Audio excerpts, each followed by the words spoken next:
In stereo, where available. And where not available, it's not in stereo. There's nothing we can do about that, so don't blame us. We have no control over it. Call your cable company if there's some sort of a problem, or the local broadcaster. But if they're not giving you stereo and you want stereo, that's your problem, not ours. Don't bug us. Complain to your congressman or Newt Gingrich, like I'm sure he'd care. Ah! But we don't want to get any letters, understand? Good.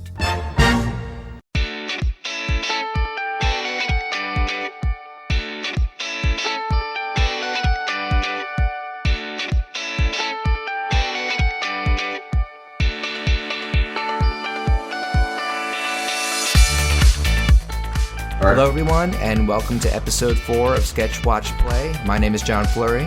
And I'm Christopher Wade. And we are still sorting out some mic troubles. Yes, we are. It's an amazing day. For microphones? Yes. They refuse to work at the last minute.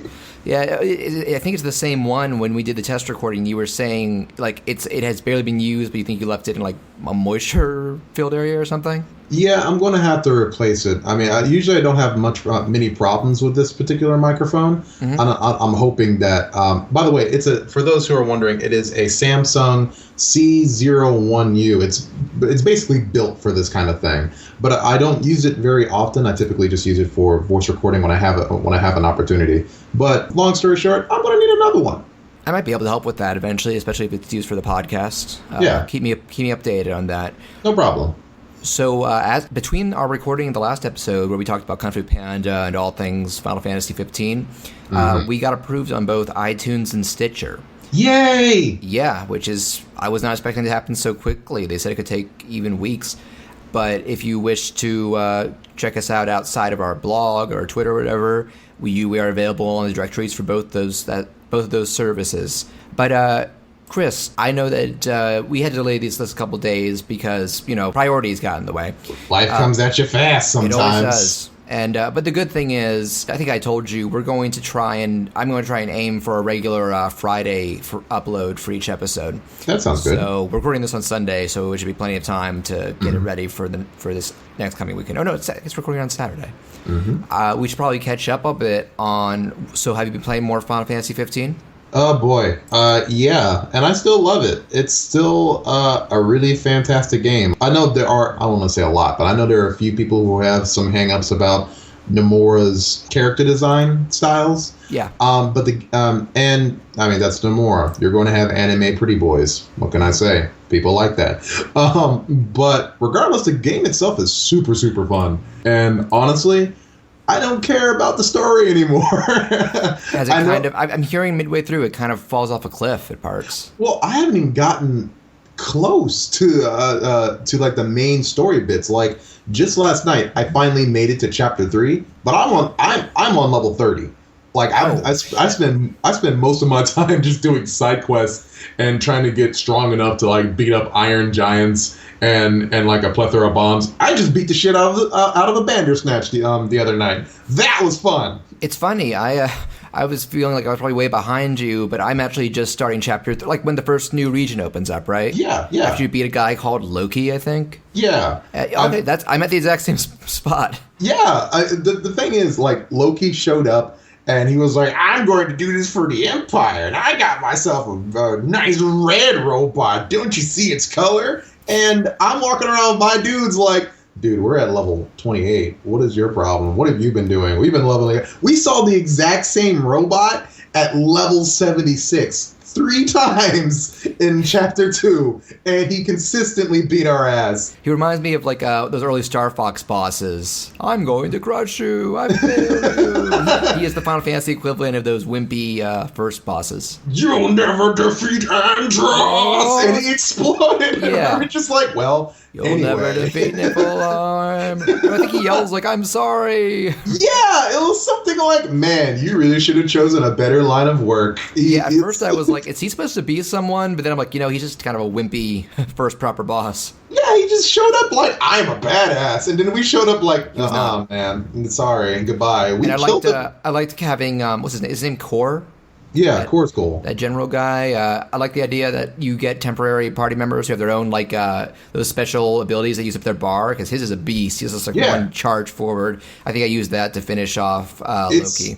It's really cool, and more than any other Final Fantasy that I've played, this one is written explicitly well in terms of character. Not in terms of development or in terms of having like a fleshed out epic story that you can follow and be able to figure out its nuance, but so much as far as the characters are approachable. The characters are people you can hang out with. The characters are people you can invite into your personal space. And for some people out there, that's actually quite the welcoming opportunity. Yeah, we touched on that last week. It's character interactions. That aspect is handled really well. The performances are really dynamite. Yeah.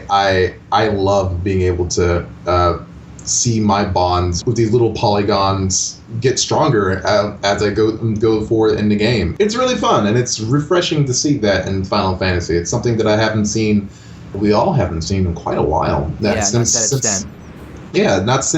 the days when 10 came around. Even 10 even 10 was very linear in that regard. It was very focused. Have you gotten any of the those random set out with one companion in the morning to do something? Yes, I did that with Iggy. Oh, was his the cooking one? His was the cooking one. Hey, screw this oatmeal or whatever for me. Just a little mini game. Rotate the control stick. And me and Serena have a friend who is super down with trying to get with Iggy. She is like, this is my mission. My mission is to marry Ignis and go on a date with him. Do very not safe for work things with Iggy. Is she saying this about herself or about Noctis? Probably both. All right, well, good luck with the latter. Both, really. But honestly, the game is definitely fanfic fodder. But at the same time, it's fun that way. And Square Enix has always been kind of like that, at least since the 10 era. But I'm glad that they're actually recognizing that they should just own up to it in a way where it's respectful of the characters, and not in a way where it's just like, dress up Lightning in these super goofy outfits and see what happens. Yeah, there are character outfits. Totally. But I don't know if they ever get that goofy. Actually, did you see the latest trailer for Kingdom Hearts 2.8? Oh, yes, I did, actually. It looks like they're going to have character customization now and dress Aqua up with mini ears. Yeah, well, when I bring up characterization, I mean it in a way where it's like... less exploitative. Yes, definitely. And I'm sure there's going to be that here and there. But in terms of like these characters, you're having fun with these characters. Yeah. There's a way where the narrative is treating them a little bit more with fun, dignity, or with a lot of, I don't want to say care, because I think that's a little bit too delicate a word here. Mm-hmm. But they're taking it very loosely and also very seriously at the same time. They're not so focused on, at least the writing, it seems, hasn't been so focused on developing this giant mythos and just developing like the tiny interactions that get you to that point. Yeah, and I think that's... I think I said last week, we're going to be revisiting this, so don't be surprised to hear more Final Fantasy for a while. Yeah. Especially considering it's if you beat the main quest and do a lot of side quests, it can take you like 30 hours or more. Yeah, definitely. If you're doing the story mode's not that long. But if you go out of your way to do like the side missions, this is a long game. Yeah. It really is. But even besides that, I don't want to spend too long talking about Final Fantasy 15. No, we will. So I want to tell you, I'm just going to pull a game out of nowhere, seemingly, because on one of our first episodes, I mentioned playing Watch Dogs 2, which I still am, really fun game. I'm not talking about Watch Dogs 2, though. They have an Easter egg in there where they're, like many open world driving games, they have like a cab mini game akin to Crazy Taxi. Yeah. Only now the aesthetic is meant to be very Uber-ish. Ooh, But the name for the app and the service is Driver SF, which is a reference to a little game from Ubisoft a couple years ago called Driver San Francisco. Which I have decided to pick up and start actually playing to completion. Okay. Have you ever played any of the Driver games? They're pretty old at this point. Not really. I think I may have touched one of them, but I forget which, and they never really made that big of an impression on me. No, I mean, I only played, I believe there were 2 in the PS1 days that were a big deal, and I played like a half hour of one at a friend's house a decade ago. Yeah. Then GTA kind of came and stole its thunder. Yeah. They tried making Driver 3 in like the PS2 days, and I remember that being like one of the more notorious flops because it had a big budget, big ambitions, but it was really buggy and really unpolished and just not fun. And so apparently this is kind of like a loose sequel, but you don't really need to play the others to know it. And its main gimmick is what drew me to it, because it's one of the most unique open world games in terms of like its central conceit. Yeah. Because the other three were like gritty crime stories. This one starts with, you got a pair of cops and who drive everywhere, and they're cool and rugged. And while they're escorting some crime lord to prison, he stages a breakout and rams their car. And the main guy is in a coma for the entire game, and the game is his dream. And so he does not quite realize, at least not yet, I'm still in like the first third, that he's in like a fake San Francisco, and it's doing like a They Live type thing of showing posters like, wake up, you need to get better. It's crazy. And then, so because of this dream, you can press a button and he'll shift, where his spirit jumps out of the car and his body. You can possess any driver in any other car nearby, and like there's no on ground stuff. It's all about shifting, that they call it, from vehicle to vehicle. And so when you're exploring the main map to find different missions and activities, it's not running around, or it can be driving around if you want. Actually, it's still a little hidden collectibles on the map. But so you can be like, all right, I'm going to go to this race. I want to go to a story mission. Like, and the main story missions only unlock if you do a certain amount of side activities. And it's also a really cool concept, because whenever you enter a side activity or side mission, you get little cutscenes of the driver and their passenger that you're about to like possess. And so you're in those funny little situations. Like, I remember I did one where there's like some TV star who is with her chauffeur who you possess. Yeah. And I think she's on the phone with some rapper who has a vendetta against her, and is like, I'm going to figure out where your next show is and like torch the place or something. And so he's like, quick, drive into all the street advertisements all over town so he can't figure out where we are. And that works.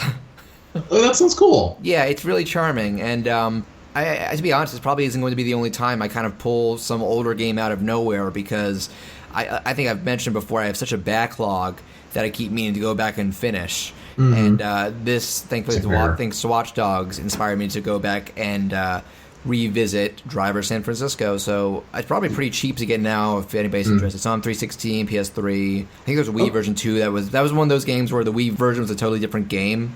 I have no idea if it's any good or not. I should really get in more into I don't want to say driving games, but games that revolve around cars. GTA? GTA I liked for the same reasons that I like Final Fantasy 15, where you don't have to do the actual story in order to have fun. You can just run around, do whatever the hell you want, and you're going to have a great time because you're basically getting into mayhem. But the last time I think one of my favorite driving games or racing games or whatever has been the Burnout Revenge on the Xbox 360. That blew my mind. No pun intended, because being able to explode your car at any given moment, as long as you have enough power to do so, is just amazing. Yeah, I remember liking that. The third one on the original Xbox, and Paradise, the open world one, was pretty good too. Yeah, I really should get into more car games, honestly. Same. Yeah. I guess I am right now with Driver. That's pure cars. Yeah. And it's funny. It does kind of make me sad that apparently the Burnout developers were transferred over to Need for Speed. I've heard some of those are good too, but it still sounds like it's not quite the same. Okay. But and there have been others that I was interested in, like that one, The Crew, that came out. Then I saw the reviews and went, oh, never mind. Yeah, that's a shame. Yeah, I'm trying to think if there have been. I'm not really like into the Gran Turismo type stuff, the realistic sims. Does Mario Kart count? Mario Kart does. I like kart racers. Okay. That's one I've played in the recent years was that second Sonic and Sega game, Transformers. Did you play that? I heard good things about that game. It's actually great. Yeah. The first one was good. The second one's great. I should definitely try it out. Yeah, definitely do if you see it on sale somewhere. It's a wonderful. It has some of those random guest characters ever too. I saw the Did You Know Gaming on that. That was some of the guest characters that they brought on there. It was pretty amazing. Yeah, like the first one had system-specific ones like Banjo-Kazooie or Mies. Yeah. And then for the second they were like, and here's Wreck-It Ralph and Danica Patrick. Yeah, that's pretty cool. I really should pick up some more Wii U games before the Nintendo Switch comes out. Yeah. I should at least download them. Has Nintendo announced whether or not they're going to do backwards compatibility? Yeah, because I know they announced. They've already said it's not. No. Have they? Because I thought they only said that they weren't going to do like disc compatibility. Okay, maybe I'm wrong. I haven't looked into it lately. That's what I heard. I've heard like a big stink about downloadable compatibility. Yeah. Well, they're going to do a big presentation for it in January, they've said, with a lot more news since it'll be close to release. And there have been a lot of rumors going around now that they're going to expand Virtual Console to include GameCube games. I heard about that. That's going to be pretty cool. Yeah, I wasn't a big fan of some of the GameCube games. Definitely not. But some of them were awesome. Yeah, some of them were. For every Star Fox Adventures, there was a Melee or Wind Waker and stuff. Yeah, definitely. Okie dokie. I guess we should probably get to our main topic. Yeah. We interrupt this program to increase dramatic tension. Thank you. And now back to our program. So, when we started this podcast, I knew that not only did I want to comment on, very contemporary things, like we've done with Kung Fu Panda and all these new games we've been talking about, but I wanted to reach back and just talk about things that I grew up with or have been, totally obsessed with and earlier in my life that may not be the most iconic things. And one of the first shows that came to my mind was the 1995 to 1996 Kids WB cartoon Freakazoid. Oh boy. Yeah, I was seeing Chris's Facebook messages while he was watching it, and this is going to be a very interesting conversation. But to give a quick overview on the show, because it's not that well known, it launched, I remember when the WBs first started, Kids WB, it was one of the shows to debut on the block on its first day. And it was, you can tell it was made by a lot of the same crew who made a lot of the best and most iconic WB comedy cartoons back then, like Tiny Toons, Animaniacs, Pinky and the Brain. Basically, they were all produced by Steven Spielberg. They had the same musician, which I love the music in those shows. It so harkens back to the old Looney Tunes style, like comedic orchestral stuff. Yeah, even Freakazoid's character design, Bruce Timm of the Batman, Batman. I'm about to get to that because that ties into the interesting history of the show. Mm-hmm. But it was, me and my brother, we taped many episodes of this show and we loved it. But the general public was not quite as receptive. It got canceled after 2 seasons. And they make a joke in a second season episode where Freakazoid is training with his mentor, played by Craig Ferguson, a decade before anybody knew who he was. Yeah. And he's saying, Freakazoid, don't get cocky. And Freakazoid somehow leads Freakazoid saying, well, it got me a second season. He starts going, you can't just be cocky like that, lad. They can drop you like a stone. Yeah. So just going to the history of this show's development, this was originally created by Bruce Timm and Paul Dini, who were the main force behind the DC animated shows in the 90s, 2000s, from Batman up to Justice League. Yeah. And some of their original character designs still remain, for Freakazoid and the main girl, Steph. Their original idea, their pitch, was to do something, it would have a lot of comedic overtones and moments, but it would still primarily be an action superhero show. It makes me think something like what Static Shock ended up being. Mm-hmm. Where that was kind of straightforward, or like the Danny Phantom, a lot of straightforward action, but also a lot of funny moments. And Steven Spielberg, I don't know if it's because they were also they were in the middle of Batman and about to make Superman, so maybe he thought it was getting a little crowded in that area, and he said, why don't you just make it a full-on comedy? And they brought on the main team from Animaniacs, most notably a guy named Tom Ruegger. I've never known how to pronounce that name. Yeah, I think it's Tom Ruger. I'm not sure, but he was the head guy behind what made Animaniacs and Tiny Toons what they were, and I have no other better way to put it than they were just let loose and ran wild, because Freakazoid is one of the most delightfully insane American cartoons I think I've ever seen. Whatever cages that the main crew were tied down with in Tiny Toons and Animaniacs, even some of their old superhero affairs, those chains were just broken. At least to the extent where you can still operate on a Saturday morning cartoon allowance. Oh my God, this show went insane. I remember when I started revisiting the show in high school, I was like, was this written by insane people? Yeah, well, probably. Just all these crazy cutaways, just obliterating the fourth wall, just obliterating traditional format and pacing of a show. Yeah. Entire episode gimmicks that are just wah. Yeah, I definitely felt that. I actually watched a little bit of it this morning, and I went through about 3 or 4 episodes, and man, if you're looking for a standard superhero affair where it's you get to discover the character's backstory and figure out themes and mythos. No, this thing is off the wall crazy.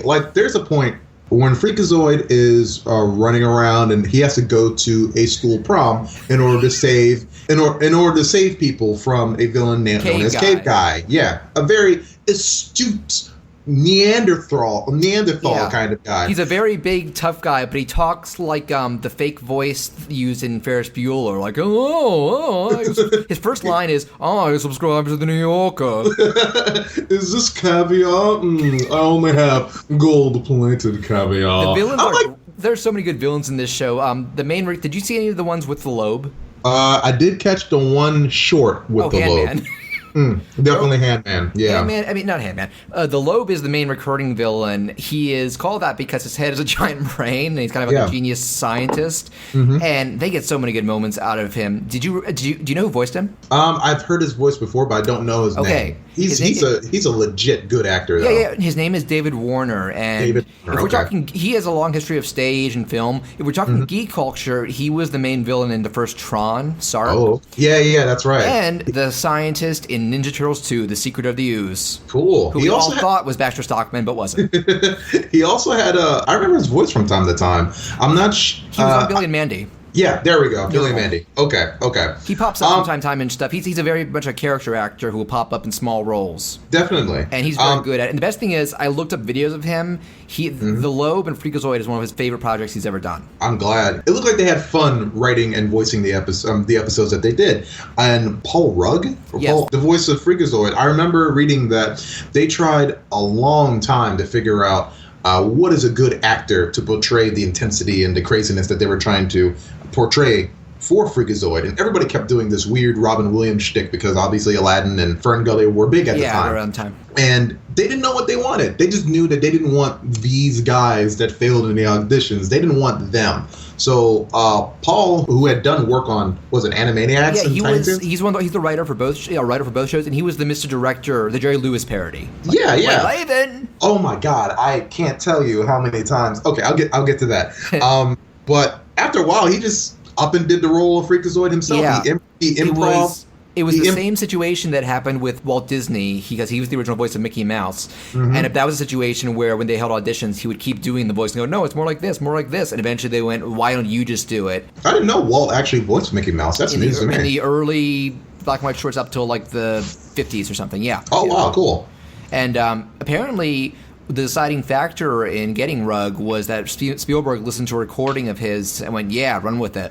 Yeah, and they're like, well, what he says goes. That was a good decision because Paul definitely makes the show. He definitely makes Freakazoid worth watching and brings a lot of the energy that needs to be in that show and make it what it is. And Serena loves this show, and we both have very very nice nostalgic moments in watching it. But as a kid, I don't remember liking it that much. It's weird because I only liked a couple of moments in Freakazoid, but I never woke up like it's time to watch some Freakazoid, rubbing my hands together.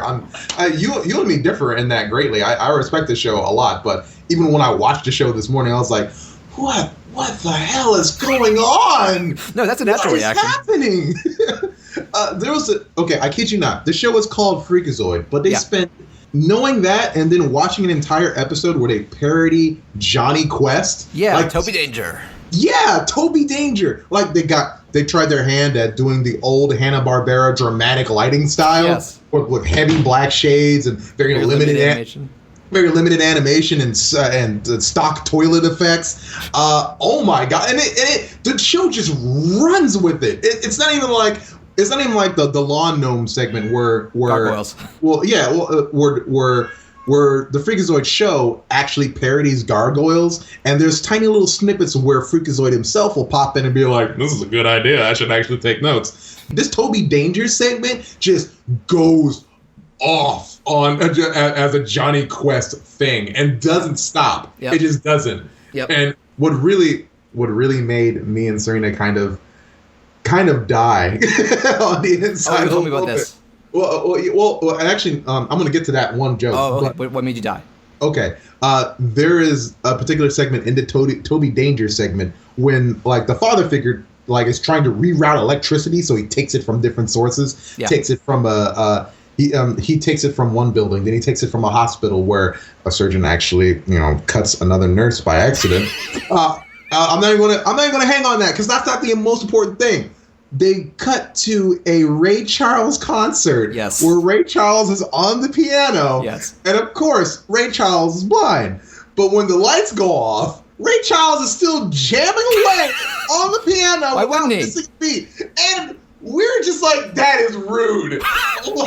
It was a great segment. It was a great little cut, but those little moments, those tiny little moments, make Freakazoid like what it is. It makes it the cult classic that it is. Like, it didn't do that well when it was like officially being broadcasted. No. But when it switched over to Cartoon Network and people actually remembered the show, and there was an actual like fixed time slot so people could actually catch the show. Yeah. Wink, wink, nudge, nudge to networks that may actually be watching this. People loved it. People were have great fond memories of Freakazoid, even though it didn't do that well when it was first aired. Yeah, yeah. So, and actually, I do want to discuss. This is actually. Did you see any episodes? You saw episodes with Cosgrove, right? We saw a couple moments with Cosgrove. Yeah. Cosgrove. He's voiced by Ed Asner. Yeah. This was my introduction to Ed Asner. Like, my parents had Mary Tyler Moore. Kids today have Up. I have Cosgrove. I remember hearing Asner's voice from his stint on the Superman adventures when it came out on Kids WB. He was who was he? He was one of Darkseid's like recurring generals. Oh, it was a small middle-aged woman who he voiced. So he was still doing like a granny. Granny Goodness. Granny. He was doing him. That was him. And it was pretty amazing. I was like, oh, that's you. That's weird. Let me double check. He does have range. Yeah, let me double check just to be sure. Yeah, check his IMDb for Superman. But Cosgrove is amazing because it is a running gag that sometimes there are episodes about, he's there the whole time, but often like Freakazoid will be on his way to solve crime, and he can technically fly around as a lightning bolt because he's like powered by the internet and stuff. But his preferred method is to stick his hands straight up in the air in like a V shape, like 45 degrees ahead of him, and just run straight ahead while going to pretend he's flying, because that is how he rolls. And so many times, Cosgrove will just drive up in his cop car and it's like, Freakazoid, you want to go to a mud bath? Freakazoid, I got tickets to the Honey Carnival. Freakazoid, you want to go see a bear riding a motorcycle? And Freakazoid always goes, do I? Let's roll! And then it's just like 20 seconds of them at this random place, and then Cosgrove goes, you really should get back to saving the whatever. And it's like, you're right. And then Cosgrove's never mentioned again in that episode. Like, and then there are episodes that are purely about him, like an episode where he falls in love with this pretty cosmetics lady who turns out to be a monster, but only Freakazoid knows. Did you see that one? I remember that one. I didn't watch it recently. The way to figure out that if she's a monster is to get her to light a candle with her nose. Because Freakazoid has a scientist friend who's like, if you can show Cosgrove that she would light a candle with her nose, that will prove it. And then like there's a part where Cosgrove describes the sensation of being love, and he says it feels like he's flying. So you get this fantasy of Cosgrove, who has this one grumpy expression, like he just has this permanent scowl. You almost never see his eyes. He's like the dad from Cloudy Chance of Meatballs, just a permanent like eyebrow, and he's just flying through the air with like angel wings on his arms, while with a deadpan look, while Asher is still going like, to be soaring through the sky on the wings of love. This is the kind of show Freakazoid was all the time. It definitely had like a lot of random moments there.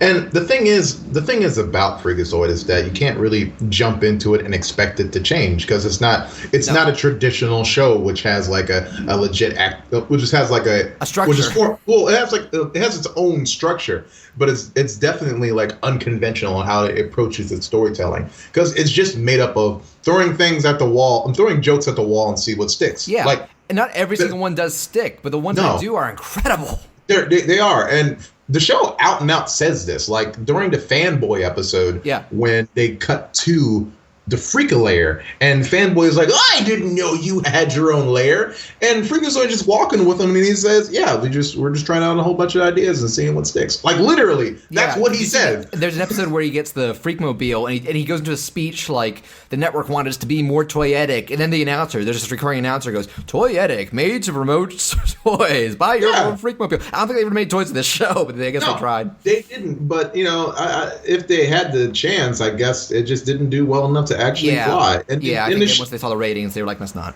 The thing about Freakazoid is that it's very strange.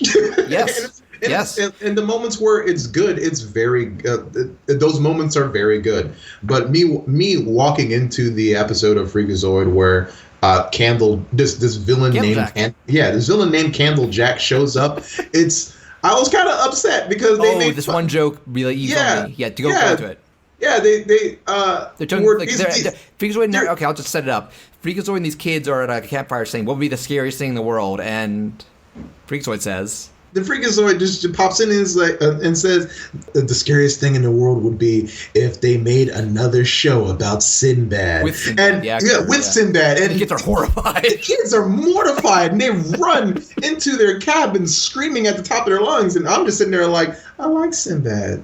I've never really seen his stuff, so I can't comment. Well, I have to be honest. I was a kid when Sinbad came on, and honestly, I remember more about the Martin Show than I do about Sinbad. So that says a bunch. I love Sinbad to death. Don't get me wrong, but man, I don't remember much about.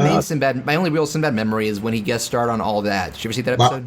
I do remember those episodes. He played Ishbu's dad, the former Keenan kid. He was Sinbu. Oh wait, all that. I thought Nickelodeon show. Yeah. I thought you meant. She's All That. No. A Different World. No, I've never seen that. Yeah. I also remember that he's on Steven Universe as a recurring character. Yeah, he's the. Sweetie, what's his name on Steven Universe? I forgot his name. He's the theme park guy. Yeah. Oh. Mr. Smiley. Okay, cool. He's still acting. He had a show. Yeah, and he's legit the bomb on Steven Universe. And this is a quick segue because we are going all over the place. Yeah, just like Freakazoid. Yeah, but I'm going to mention this one joke real quick in Steven Universe where he says that Steven finds out that Mr. Smiley used to have a career as a comedian. And Steven's like, wow, do you know any jokes? Can you tell me some? And Mr. Smiley, as Sinbad, out and out says, I don't really want to talk about it. And it kind of broke our hearts just a little bit. And that kind of makes me look at this episode from Candlejack in Freakazoid. It makes it go, the Sinbad show wasn't good? Wait. I don't even know. Was it called Sinbad? It was called Sinbad. Okay, I never saw it, but yeah, I don't think it lasted too long. But maybe, I guess the writers certainly didn't like it. But that episode is also amazing because it even spawned like a meme. Because the idea is that Candlejack is a boogeyman who comes to take you away if you say his name. Yeah. And so at one point, Freakazoid is running off. He sees Cosgrove, and his girlfriend Steph and these kids are all getting captured because they're going, "Oh my God, it's Candlejack!" And Freakazoid comes. No, it cuts to some German scientists. Voiced by Ken Triton. I looked up the actor. Oh, wow. Because Freakazoid name drops him. I'll get to that. Going like, there's no such thing as Candlejack. And it shows up and captures him in his office. Freakazoid comes back. And it's like, oh, but it isn't. They're like, no, don't say it. And he's like, what? Don't say Candlejack? Cut him tied up. Oh, yeah, he got caught. Freakazoid, why'd you say his name? And then he goes, I want to do that thing like an F Troop when Aham says, like, I want to wear a dress. They're like, yeah, you're wearing that dress. And they cut to him in the dress. And they play stock footage of F Troop, of a character in drag. And then the rest of the episode, Freakazoid just like pauses. He like unhinges his rope and he starts walking around the fake set doing this like fake suave voice. Yeah. Like, I want to thank Steven. I want to thank Kenny Moss. These kids, they're adorable. And Eddie Asner, what a guy. Yeah, he breaks character. Like, everyone is tied up. Yeah. And then, like, Candlejack goes to do something, I don't know. Yeah. And Freakazoid just stops, breaks character, and starts talking in this very dignified and noble acting and walking around like it's a movie set. Like, all the actors are not tied up, and they're just chilling in their chairs and stuff. I just want to talk about, like, how amazing this crew actually is. Can we just stop for a moment and just talk about how Ed Asner, I mean, he's a hugger, he's a kisser, and he knows his lines. And I'm like, what is happening? And these kids, have you ever in your life been filled with more joy being around kids, whether they're, religious, experiential or not? I love them, all of them. We'll hug after the show. No, and then the episode's not even over, because then he's like, I have an idea, and he cuts to this random guy, like this stoic newscast-looking guy who's like, Freakazoid had a terrific idea, and it's just a basic, like, make a cage, put a pie in it, and put a camo over it, and they keep cutting back to the guy going like, I think there's a thumbtack under my fanny. Jesus Christ. Every episode has stuff like this. This is the kind of show Freakazoid was, and if you think it sounds amazing, watch it because you probably think it is, but if you're like Chris, it just might overwhelm you? Like you were baffled by this. For me, yeah, it's completely baffling. When I was a kid, it was completely baffling, and I'm a large adult now, and it's completely baffling. And I'm watching this, and I'm like, what the flying hell? I'm a big fan of like those certain like anime that are like crazy comedy, like crazy even by their standards, like Excel Saga, Cromartie High School. The last anime I was really obsessed with, Bo, which I might pick someday, just so you know. Yeah. This is like the American equivalent of those shows. Mm-hmm. They just lost their shit, and it was fascinating to behold. It's kind of weird. We haven't even talked about Ricardo Montalban is on this show. The what? Did you see any of those episodes? The what? The what? Ricardo Montalban, Khan from Star Trek, plays like the big villain of the show. I didn't know that. This is my first exposure to him as well. Him, Craig Ferguson, and Ed Asner. And he's this kind of, crooked executive with an eye patch, but he looks and sounds a lot like that actor. There's a point where he has the Craig Ferguson character and Dexter Douglas, who's the nerdy alter ego of Freakazoid, captured. You'll never get away with it, Gutierrez! Get away with what? I haven't said anything yet. You're right, sorry, I jumped the gun. My fault. I plan on eliminating both of you. You'll never get away with it, Gutierrez! Yeah. And he starts just doing this like distorted version. He goes like, "Revenge is a dish best served with pinto beans and muffins," and he starts saying like, "I will stick a gooey worm in your ear to torture your brain." And oh my God. He even starts talking about Kirk and goes, "Oh, sorry, I got carried away." Like he catches himself breaking character. Oh my God. And then there's another episode where he figures out how to get Freakazoid superpowers, becomes like an evil equivalent. And you know what? I do kind of remember that. Yeah. The joke is he's trying to be all menacing, and Freakazoid he's going like, "You're such a weenie," and he's like the entire episode, "I am not a weenie, you are the weenie." Me and my brother have quoted this show to each other for like 2 decades. We do that. I think we probably do one of the things we mentioned. And one of my all-time favorite episodes, because it's one of the most gloriously dumb concepts ever, is this episode called Relaxovision. You didn't get to this one, so I'll sum it up real quick. It starts with Ben Stein talking to the camera like, "The censors have demanded we find something less scary for how we present Freakazoid, so we have created Relaxovision." And so they play like a traditional episode. Every time something action-packed starts to happen, it cuts to stock live-action footage of like little goldfish or a meadow or cows. And it plays this. It's from a real like old WB movie. This I'm gonna put it into the episode, and it's this. I have just. Every time, I'll sum it up. It's this music that goes da na na na na, and it's just flowers and flowers just playing. And the entire episode has like 20 times they do this. I remember that. I didn't watch it recently, but I remember that happening, and I did have a ball with that. I did like those little asides where the show knows it doesn't have to take itself seriously. It doesn't even have to pretend. Yeah, it doesn't even have to pretend to be like, okay, we're going to have a few laughs, but this is the real story right here. No, there's none of that. The show is effing bonkers. And there's a lot of joy to be had in appreciating that. Even Freakazoid itself is like a lift from another character, like, what was it, Madman or something from, I read that. They were kind of accused of stealing a concept from another comic or something. Yeah. Even that, it's a parody of like old, of like weird comedic asides that it just goes down this giant road of insanity while still being okay with poking fun at other things. Let's talk about Hero Boy. Oh boy! I think you said you didn't rewatch it, but you remember it. I remember Hero Boy. I need to sum it up. Gutierrez, who is the Ricardo Montalban Khan character, tries to. He makes an evil clone of Freakazoid. In the meantime, ties him up.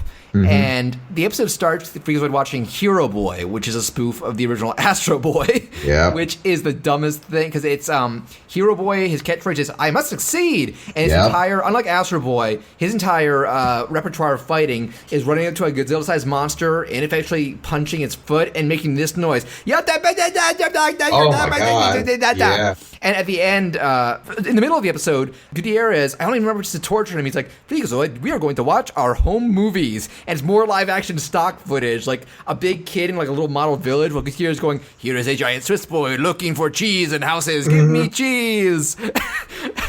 The Candle Jack episode, in that ending montage, Like that weird announcer was going, and there was much rejoicing, and it cuts to stock footage of Swiss men in lederhosen alternating between doing like an old dance and slapping each other. Oh my god! What the hell? What is this show? It reminds me of a much more insane Monty Python show or movie. That's what it reminds me of. Just feels kind of British, which I love. Yeah, I love British humor. It's so strange. Like, I can't see myself going back and watching Freakazoid. No. It's honestly just not my thing. No, it's a little too crazy for you. Yeah, it's very strange, but it's also something that I can deeply respect.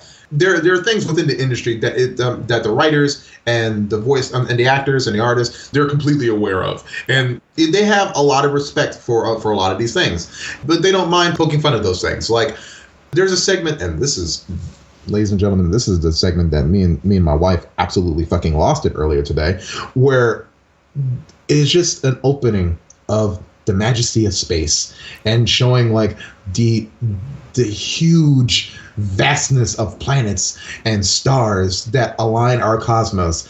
And then there's this sleek and futuristic spaceship that flies along the galaxies in search of one sole planet, and it flies by 2 particular planets, and then Freakazoid pops up and he goes, "That's Uranus," and he just keeps going like it never happened.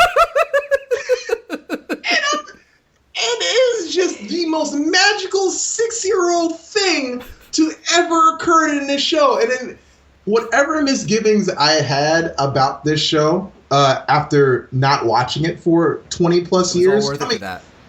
It just all of the things that I felt that this show does wrong, I kind of just put into a little drawer and closed it shut and was like, we'll come back to you guys. Yeah. Because right now it's forgiven. Weird alien things. There's an episode where there's some episode like political humor that really dates it. Like you see the Clintons and stuff. Oh, yeah. And so there's one where he's handing out the White House. This, another like sleek spaceship comes down. This dignified looking alien comes out and goes, "We have traversed many planets and galaxies looking for the most important answer to the most important question in the universe. And we think you can answer it." And they're like, "What? What is it?"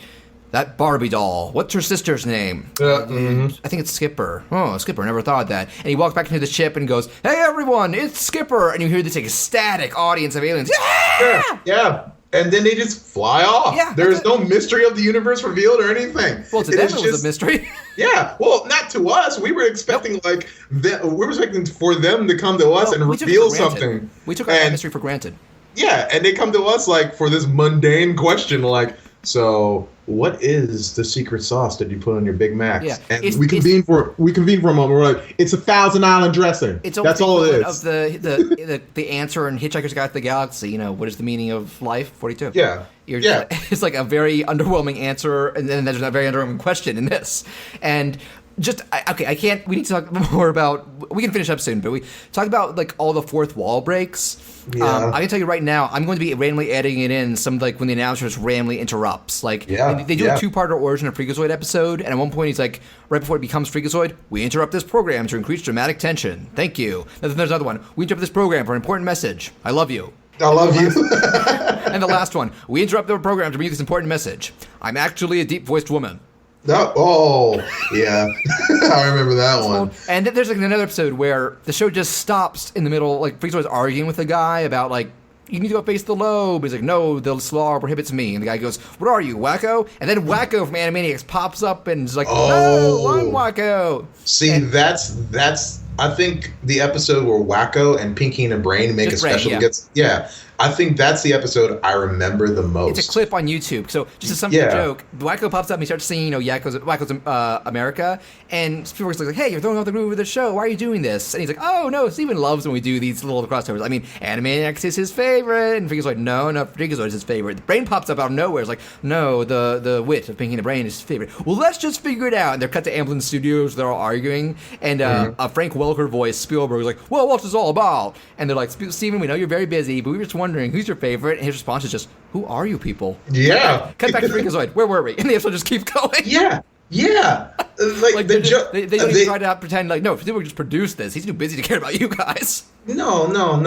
See, the creators behind Freakazoid, they obviously knew like they're going to do a lot of rapid fire jokes, and then let them lay where they were. They're just going to lay them out on the table and be like, well, here's the joke. Either you get it or don't. Move on. Yeah. And, it's so move on. They just no remorse. The repercussions of anything that happens. Yeah, they might come back to it a little later on, but they were just like, that's it. They even knew as soon as they understood that the ratings weren't doing too well. Like they even made fun of that. They even made fun of the fact that hey.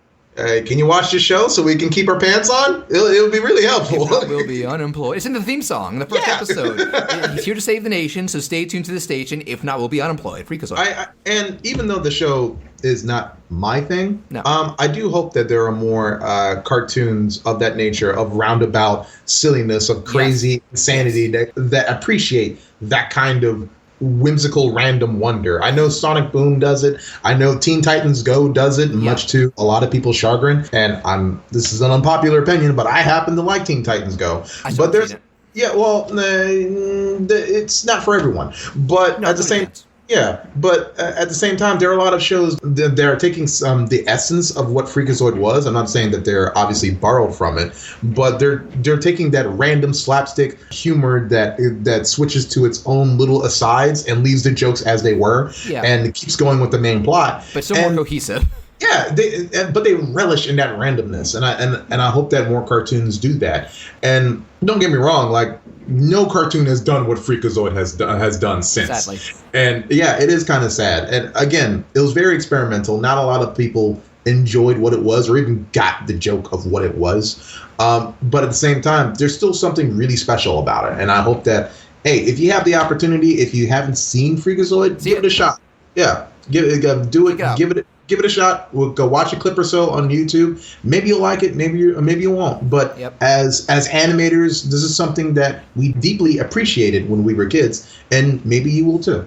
Yeah, I think the fact that even though you've made it very clear this show wasn't your thing, the fact that you can still appreciate it says a lot, I think, about what it means to people who it is up the right alley for. Yeah. Like myself, like I admire its we don't give a fuck attitude. They do not, like, at all. And it's that kind of attitude where you're allowed to be silly. You're allowed to be goofy. You're allowed to be in your own little head.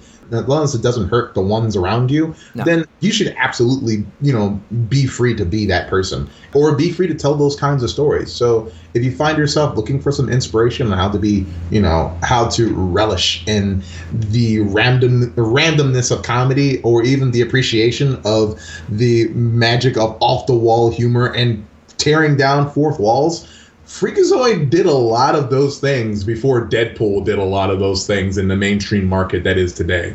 So, by all means, give it a shot.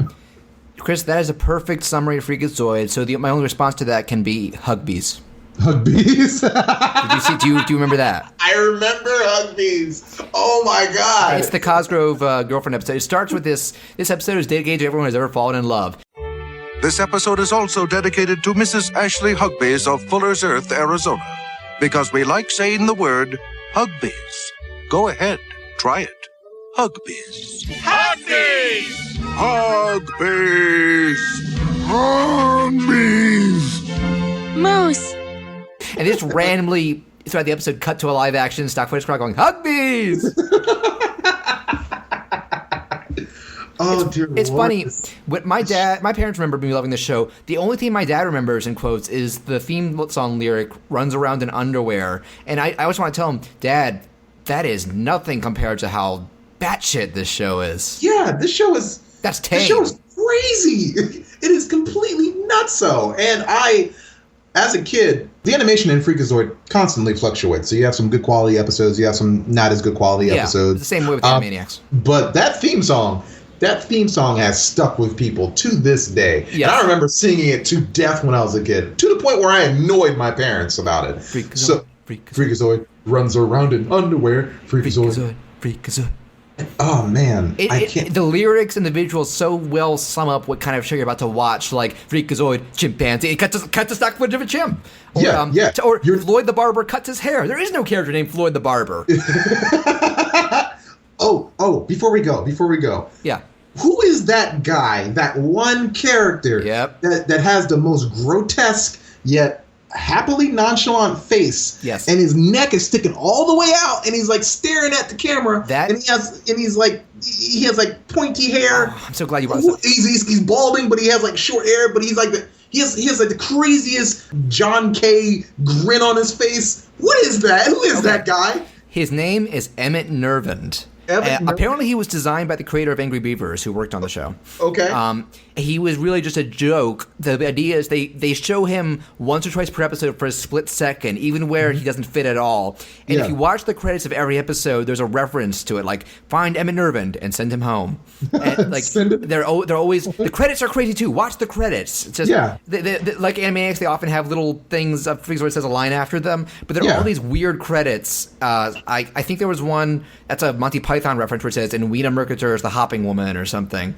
Like they must. That makes me think they probably did draw from the Monty Python style, where just like throw caution to the wind. It definitely feels like it. Yeah, it was a very risky show, but it's a risk that it's fondly remembered in a lot of people's minds. At least it got more than one season. Second season is also pretty. The series finale. Have you seen the series finale? I have not seen the series finale. It's called Normadeus. It spoofs Amadeus, but instead it is the Loeb kidnapping home TV carpenter Norm Abram because he's envious of his carpenting talent. Oh, I didn't see that. And Freakazoid teams up with Norm Abram. Okay. Oh, we didn't even mention Jonesy. He hires Jonathan Harris of Lost in Space fame as himself to be his new butler in the second season. To replace Ingmar, his mute butler, who is indeed mute. And in his debut episode, people keep asking him, weren't you on that show with a robot? And his theory of why Norm Abram was captured, which they dedicate a full minute to, is that tiny pixie people who live underground and get TV signals worship Norm Abram as a god. Their king was crushed by a falling rock, and so they're kidnapping him. They're going to, like, dance around in a little circle with him and give him a little crown. Oh, wow. That's something I need to watch. Okay. Yes. I'll be sure to check that out one day. And the series ends with all the characters coming out on stage and singing "We'll Meet Again." Oh, you know what? Here's an idea. The next time you swing over, let's watch that episode together. Yeah. I will. That might be something like worth streaming or something, or if like recording. Yeah, there's some stuff I want to talk to you about. Possibly watching / recording for the show, and then like recording our thoughts after. We'll talk more about it after we're done recording. Okay. But I guess this is probably a pretty good point to wrap up. And if we have not made it clear, Freakazoid is one of the most ludicrous American cartoons ever made, and you should check it out. Absolutely. Form your own opinion because there is really nothing else like it. And if you are like me, you might find a new favorite. And if you're like Chris, it'll still be quite an experience. Yes, it's definitely something worth checking out one day. And I think that draws our fourth episode to a close. Chris, thanks for joining me again. And we've gone over it because I would still like to give people a taste of what is next. Chris, what is your pick for our review topic for next week? The pick from our review topic next week will be a recent favorite of mine. And it's a video game, and you might have heard of it. It's called Undertale. And by all means, give it check us out then, because it's probably one of my favorite games ever. I have it, and I think this is going to give me the incentive to finally sit down and play it. Yeah. And I'm pretty sure, from what I know about the game, we're going to kind of have to spoil the hell out of it. Spoilers abound. But that will do it for our fourth episode. Thank you for joining in, and thank you to Chris, and HUGBEES! HUGBEES!